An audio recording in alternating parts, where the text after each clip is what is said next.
Assalamualaikum warahmatullahi wabarakatuh. Selamat pagi anak-anak. Jumpa kembali dengan Ibu dalam mata pelajaran produk kreatif dan kewirausahaan. Anak-anak, kita masih memasuki kompetensi yang ke-13 ya, yaitu tentang menganalisa pemasaran online. Ini minggu yang kedua atau pertemuan yang kedua. Yang kita bahas adalah strategi pemasaran online. Anak-anak, bagaimana materinya tentang strategi pemasaran online? Silakan kalian perhatikan video berikutnya. A. Pengertian strategi pemasaran online. Strategi pemasaran online adalah sebuah proses penyusunan komunikasi yang sebelumnya sudah disusun dengan berbagai kaidah dan bertujuan untuk memberikan sebuah informasi kepada seseorang mengenai produk, barang atau jasa yang sedang atau dijajakan di internet. Strategi pemasaran adalah logika pemasaran, dan berdasarkan ini, unit bisnis diharapkan untuk mencapai sasaran-sasaran pemasarannya. Strategi pemasaran terdiri dari pengambilan keputusan. Apa yang diputuskan? Yaitu tentang biaya pemasaran dari perusahaan, kemudian bauran pemasaran, dan alokasi pemasaran. Jadi anak-anak, kita nanti akan membahas tentang strategi apa saja yang kita gunakan untuk memasarkan produk-produk kita melalui online atau internet. B. Macam-macam strategi pemasaran online. 1. Konten marketing. Strategi pemasaran dengan model konten marketing sangat tepat karena bisa menarik konsumen dengan beragam informasi yang telah disediakan di website.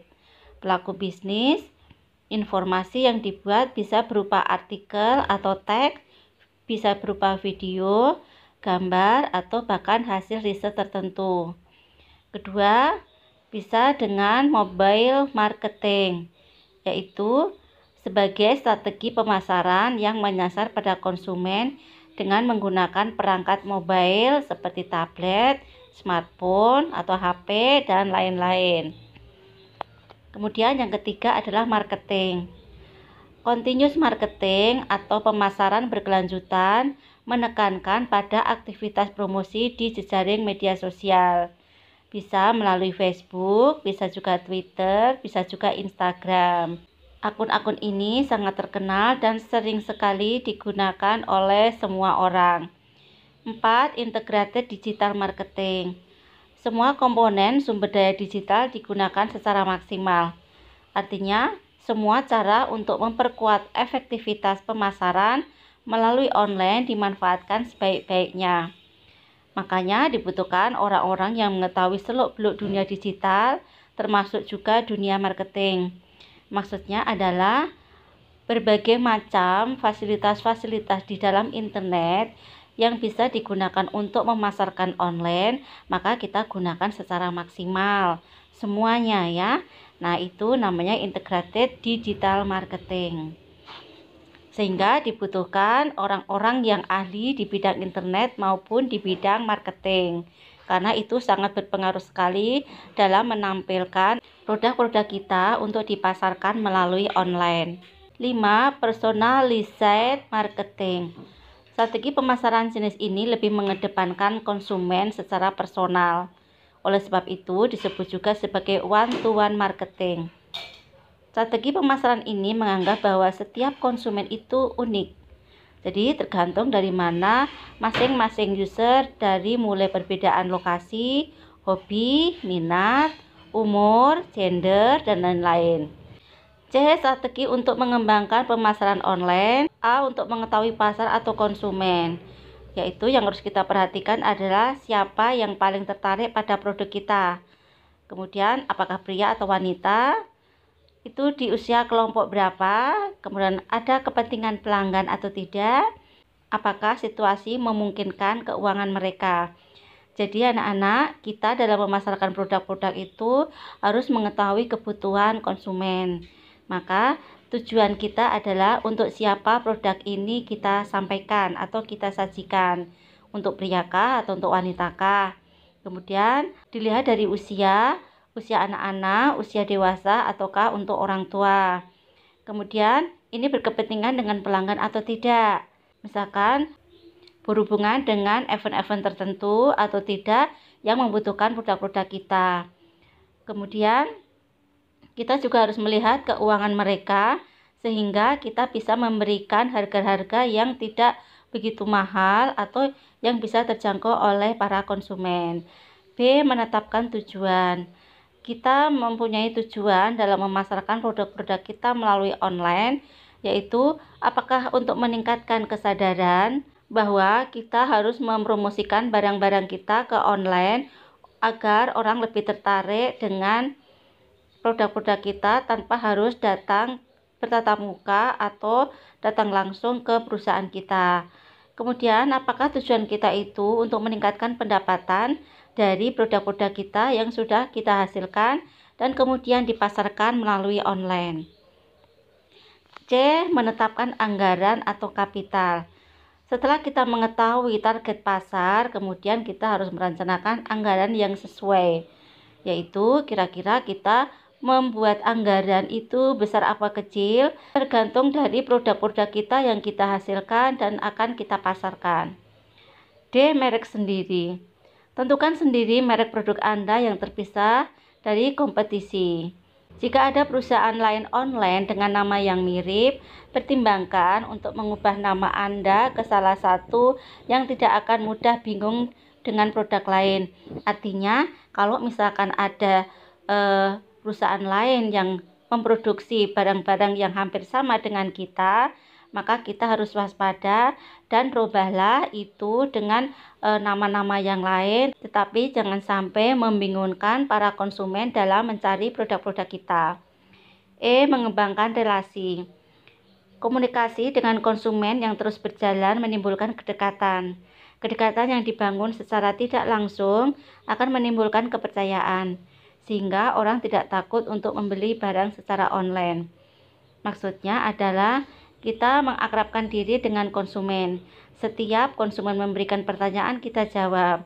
Kemudian berilah kepercayaan kepada konsumen dengan produk-produk kita. Hal itu secara tidak langsung akan memberikan kepercayaan kepada konsumen untuk membeli produk-produk kita secara online.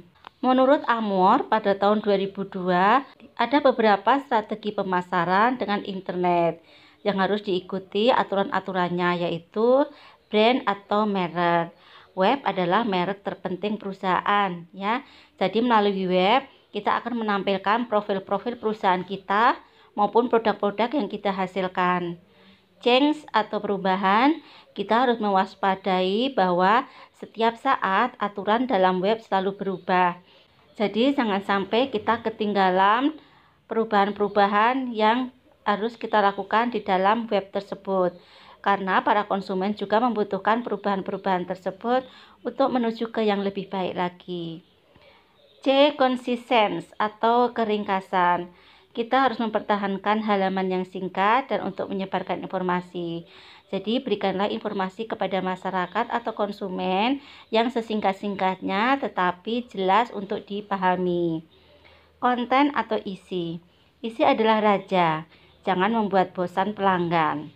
Content is king, don't bore your customer. Artinya, buatlah konten-konten yang menarik dan bisa menjadi motivasi bagi pelanggan untuk meningkatkan minat terhadap produk-produk kita. Jangan sampai pelanggan bosan dengan membuka konten-konten kita. Kalau pelanggan merasa bosan dengan konten-konten kita, maka kita akan ditinggalkan oleh pelanggan-pelanggan tersebut sehingga produk-produk kita akan mengalami penurunan yang drastis.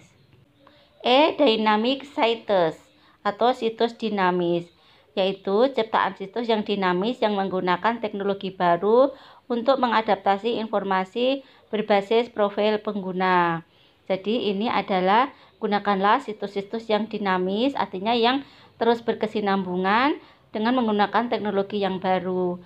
Kemudian menyesuaikan dengan informasi-informasi yang up to date. Finances atau keuangan. Mencoba pasar baru dengan skema pengiklanan dengan harga murah. Untuk membuka pasar baru di media sosial atau di online, berikanlah harga yang murah. Yang penting kita tidak rugi. Hal itu untuk memberikan daya tarik tersendiri bagi masyarakat atau konsumen. Give free giveaway atau barang gratis.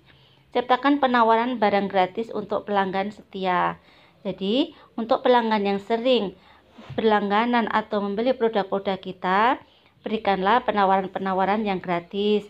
Untuk ini sebagai motivasi atau hadiah buat pelanggan kita yang setia. Global Village atau desa global, yaitu kita harus berpikir secara global tapi mengikuti keinginan lokal. Artinya kita menyesuaikan dengan perkembangan yang terjadi di dunia ini ya. Tetapi kita harus mengikuti keinginan-keinginan masyarakat di sekitar kita, khususnya di Indonesia. Live events atau pertunjukan langsung adalah pertunjukan langsung menambah wawasan pelanggan. Nah, sering kita memberikan pertunjukan secara langsung ya, misalkan pameran-pameran di mall-mall tertentu, itu akan memberikan wawasan kepada pelanggan. Pelanggan akan bisa bertanya langsung kepada kita. Niche market atau pasar khusus, yaitu internet mencakup pasar khusus dan pasar umum. Promotion atau promosi, yaitu mempromosikan situs di mana saja. Nah, kita bisa membuka situs di mana saja untuk meningkatkan produk-produk kita dan memasarkannya. Syndication atau sindikasi. Buatlah merek tambahan untuk servis dan produk. Nah, jadi kita harus membuat merek-merek yang lain ya, itu untuk meningkatkan pelayanan kita dan produk-produk kita. Teknologi, yaitu menggunakan teknologi internet untuk memaksimalkan sasaran pemasaran. Artinya, kita harus selalu mengikuti perkembangan teknologi, terutama teknologi internet, agar kita tetap bisa melakukan promosi-promosi melalui online. Untuk tugasnya adalah perhatikan dan pahami PPT tersebut, catatlah ke dalam buku tulis dengan rapi. Dengan tidak boleh ada coret-coretan, tidak boleh ada tipekan, tidak boleh ada tempelan, dan tidak boleh ditimpa dengan tulisan Latin yang lain. Hal ini untuk melatih kalian agar rapi dalam tulis-menulis menggunakan pulpen atau tulisan tangan. Anak-anak, demikian tadi materi yang Ibu sampaikan tentang strategi pemasaran online. Untuk hal-hal yang belum jelas, kalian bisa menanyakan di grup WhatsApp pelajaran produk kreatif dan kewirausahaan. Anak-anak, Ibu akhiri pertemuan daring pada pagi hari ini. Assalamualaikum warahmatullahi wabarakatuh. Selamat pagi.